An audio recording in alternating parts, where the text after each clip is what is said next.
Chris Lee and Blake Lovell of Southeastern 14, presented by Bearded Iris, here to recap Tennessee's season-ending loss to Florida Atlantic in the NCAA Tournament game that went down to the final couple minutes. Vols just – it's kind of been the story of the last couple seasons. Just those scoring droughts late proved to be fatal. And, Blake, I thought it came down to two things late in the game. I thought that Florida Atlantic got better looks and hit those better looks by spreading Tennessee out and then just grab rebounds at key times despite being the smaller team on the floor. And I know it wasn't all that simple, but those were two things that stood out. Yeah, I mean, Florida Atlantic wasn't hitting those shots early. They had open looks, and they just weren't hitting them. But they were kind of pointing that out on the broadcast, is that eventually those are probably going to fall because they're going to take enough of them that they're going to hit some of them. And, right, I mean, they still only go, 8 of 27, which is not that, for that team, right? I mean, it's good, but still, we talked about kind of just what they're capable of, and yet, like you said, just getting the rebounds and the extra opportunities to make easier shots that weren't necessarily threes. Like that was just sort of, yeah, that's what it came down to. And I don't know how many times we kind of repeat ourselves when it comes to this, but it's like, what do we say about Tennessee? We're like, you always hesitate if you think that Tennessee has the advantage against someone because they're just always right there staring down a 4-minute stretch where they cannot score. And even if a team chips away by 4 points in that 4-minute stretch, you look back in the game and you think, man, there were some missed opportunities in there. And I'm going to point out exactly where that happened. They scored in the first half. They were up 17-8.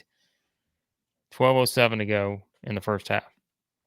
Tennessee did not score again until 8:36 left in the first half. And Florida Atlantic had only scored 4 points. So they were still up 17-12, right? But they had 4 minutes to extend their lead, and it could not do it. End of the half, right? 3:17 to go. Tennessee's up 27-19.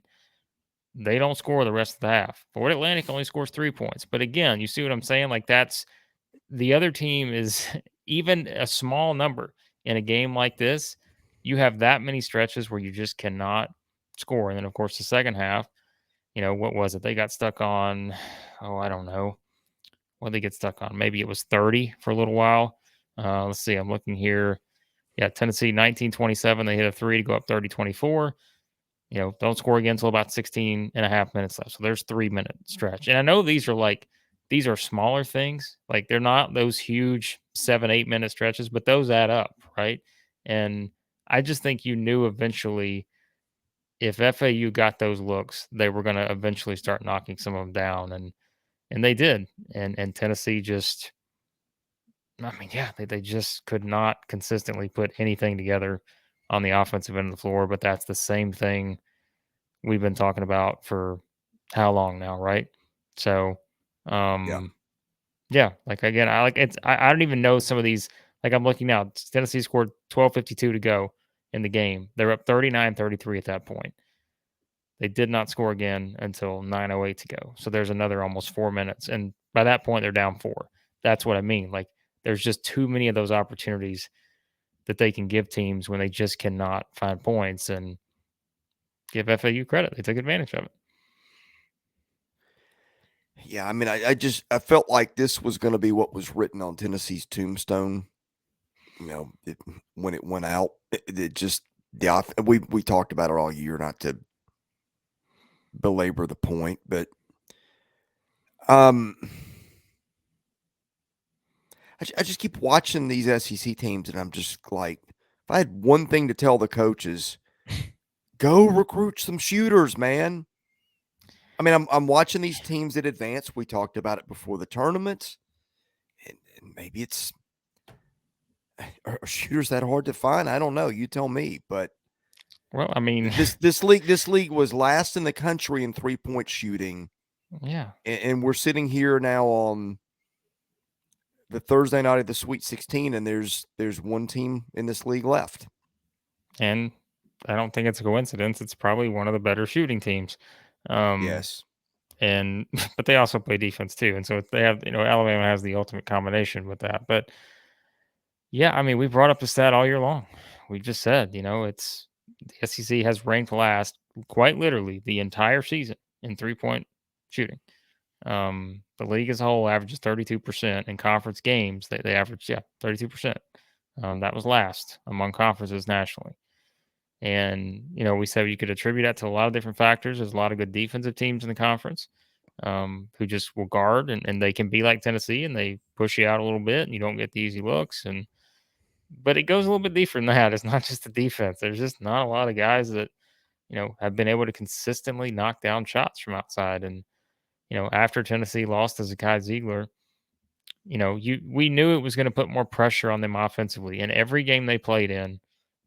After he was injured. And you just because it takes out one element of your offense, perhaps the most important element of your offense, which is your point guard. And, it forces guys to have to do a little bit more. And, again, if all things equal, if everything's perfect, they're still not a great offensive team, but like it's just, they just like they just don't have that next gear offensively. And we've seen it too many times this season. And I've said, the difference is that sometimes they are so good defensively, but when they're not great, when they're not perfect, flawless defensively, it just puts so much more pressure on them because knowing you have to kind of score in these games to, you know, to make a comeback like they, whatever, they had the lead, but then they have to come back and it's just finding those points. It is a grind to find points. And so, yeah, I mean, we talked about kind of the Arkansas UConn game and disappointing in how it played out. But I mean, should Arkansas fans be that disappointed that they managed to get to this point, knocking off the number one seed? Tennessee fans, I totally get if they're disappointed because this just sort of, I know expectations went down a little bit after Ziegler, but I think when you saw the way the bracket unfolded and you saw the way they played against Duke, it just sort of felt like maybe this was going to happen, right? And it just didn't. So I feel like the default stance on Tennessee, and again, tournaments are matchups, and I did not have Tennessee getting this far because I thought Duke was that yeah, hot team with talented players that won 18 in a row, and that was for lack of a better idea in that region. I had Duke in the Final Four, and if Tennessee played somebody else, I probably would have had the Vols to the 16. But the 16 kind of felt like the logical landing point because you felt like you could trust their defense to win a couple of games, but trusting them to win 6 based on the way they shoot just seemed too much. And I do wonder, though, Blake, I didn't think they got tremendous looks, and credit to FAU for that. But that I do wonder if that's where having Ziegler, I mean, of course it makes a difference. That's a dumb statement, but you know what I mean. I wonder yeah. if that could have been a thing between them winning and losing tonight. Well, and I don't think Vescovy has to press as much if Ziegler's out there. Like he doesn't have to. There's not as much pressure on him because you can. I know Meshack's out there, and I'll say this. Like I think he was put in a tough spot when Ziegler went down, but like I think he played some pretty good games and had some pretty good minutes for this team down the stretch and of the season after the Ziegler injury. But yeah, it's just tough because it does kind of put everyone in a different spot because as we said before, like it's just you can't replace someone like that. Like he does too many things well, Ziegler, and you just cannot completely replace it. But I don't want to go too far with that either because I don't. Even before they weren't a great offensive team, and but yeah, like in a game like this where it is survive and advance.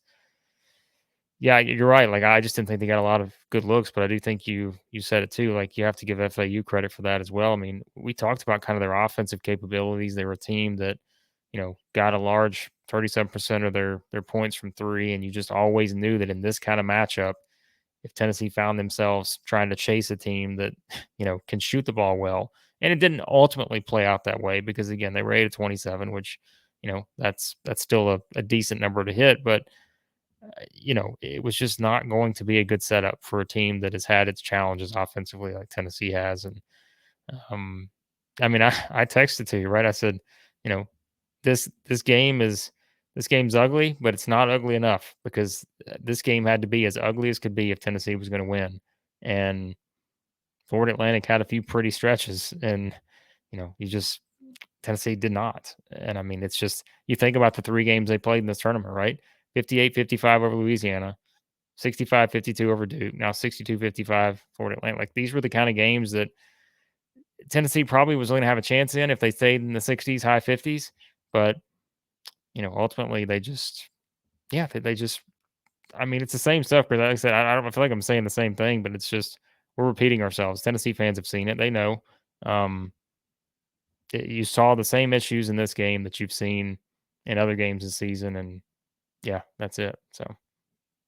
And in the meantime, as we prepare to give a shout out to our friends at Bearded Iris, what am I watching? I'm watching a team in UCLA that lost its best defender, about to lose to a team that can do what, Blake?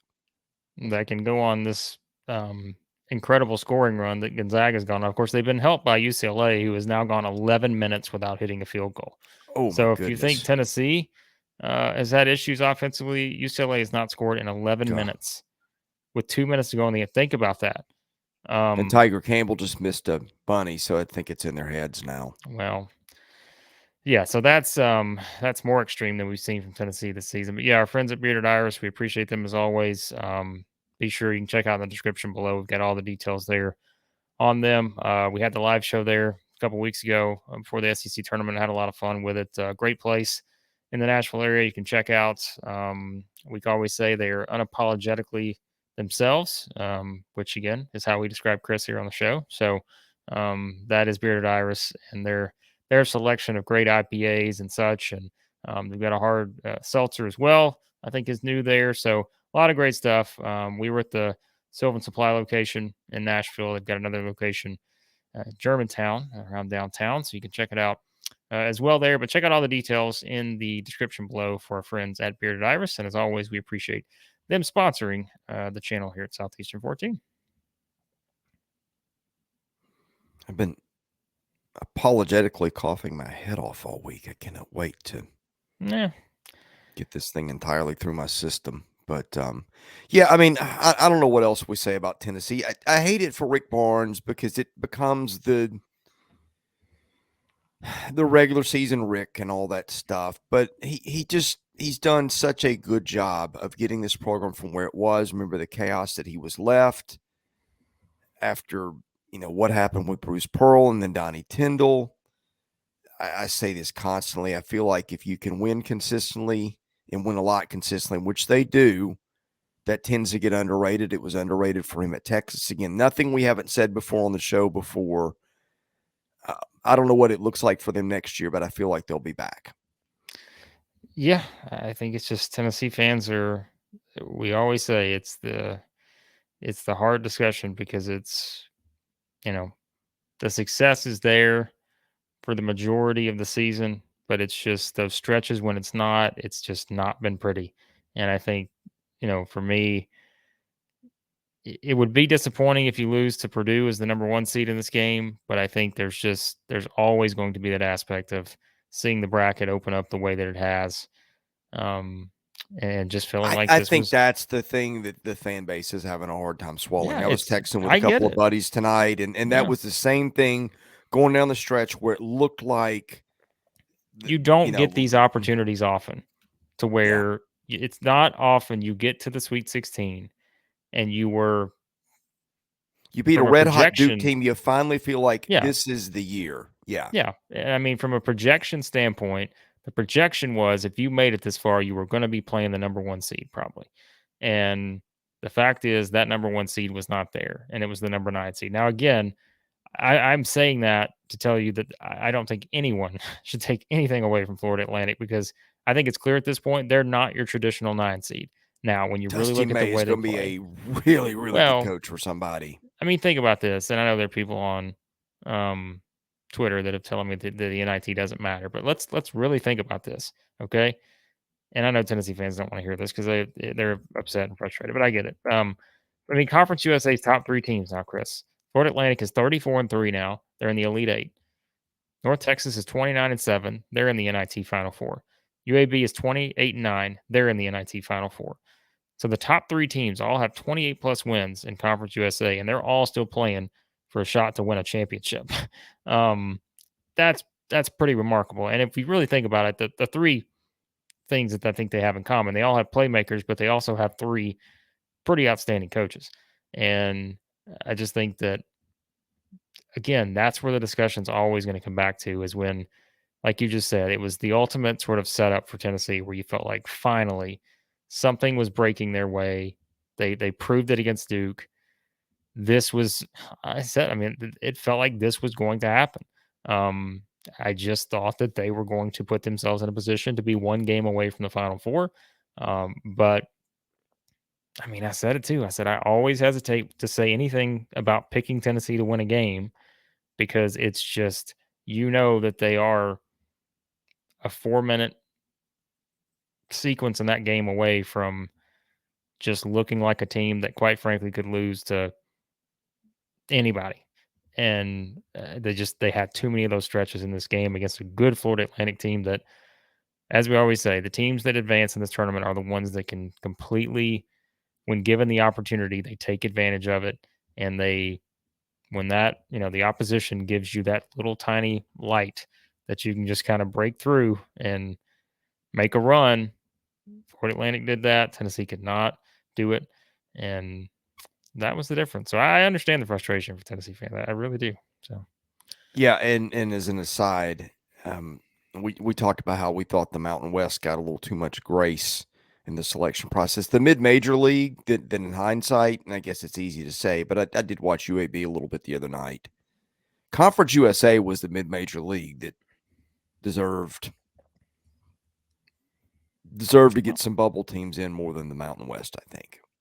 Well, I mean, I don't disagree with that, right? Because I mean, look at just we said, look what I mean. Andy Kennedy's turned UAB around. Dusty May has Florida Atlantic now in the Elite Eight. What I mean, North Texas. What was that? How many years ago was that now, UAB had Chris? some guards win a couple games in this league. Yeah, in Yeah, this I mean tournament. North Texas beat Purdue as the 13th seed a couple seasons ago. We remember that in the tournament. So yeah, I mean, it's just that's the thing, right? And that's where you keep going back to the Rick Barnes discussion. These tournaments are so.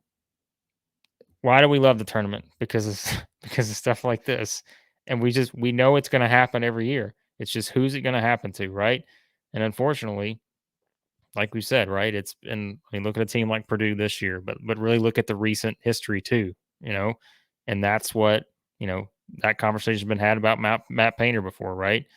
Now we know it's been had about Rick Barnes, and so it's just yeah, it's this was just another long line, I think, and just a line of frustrating games for Tennessee fans. And I don't know, Chris. It's just I think stylistically there's something to it as well because we always say, right, if you're going to lose these kind of games, boy, lose one like Michigan State lost.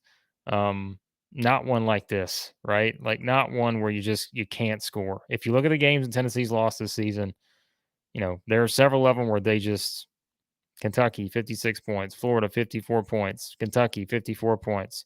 This game 55 points. I think that's part of the aspect too. It's just you don't want to lose, but you'd much rather probably lose pretty than just the way they lose some of these games and have this season. Well, it felt like times tonight their offense was catch the ball outside the 3-point line, ball fake, dribble into the teeth of the defense. And maybe that's where Ziegler could have helped them in getting there and kicking out, but it just didn't They feel like that a lot of answers. easy looks. Yeah. No, they don't. Um yeah, and I think that's just And their Florida Atlantic did at times. their defense won the Duke game because they were, as we talked about, the physicality. And remember that was a big discussion point too. Would Florida Atlantic be able to kind of handle that early on? There was an adjustment, but like I said too, I think also Florida Atlantic was getting looks; they just weren't hitting them, and eventually they make a few of those. And even just making a few of those looks is huge in a game like this, knowing that your opponent just struggled offensively the way that Tennessee did in this game. So just too many stretches without points, and that allowed Florida Atlantic to just chip away, even if it's a 4-0 run in that 4-minute stretch. That adds up, and that ultimately proved to be the difference here. Yeah, there's another point in here, but it's late and I'm forgetting it. So yeah, it's yeah. We'll talk about it. I'm sure it would have made the show. Well, right. We're going to do our state of the programs for all the SEC basketball teams once the tournament is over for all of them. And then there was one. Now the top overall seed in Alabama. Listen, if they go out on Friday, then yeah, I think it's going to be classified as a disappointing tournament here for the SEC, despite their first round success. So we'll see, but we'll have it all covered here at Southeastern 14. Hit that subscribe button, and we'll talk more about Tennessee for the state of the basketball program. We'll obviously have a lot of baseball, football stuff coming up as well, so be sure to hit that button. Thanks for watching Southeastern 14 presented by Bearded Iris. He is Blake Lovell. I'm Chris Lee. Appreciate you watching. Hit the subscribe button. Costs you nothing. It's like a follow. Hit the like button. That helps our analytics. And again, thank you for watching. We'll see you again soon.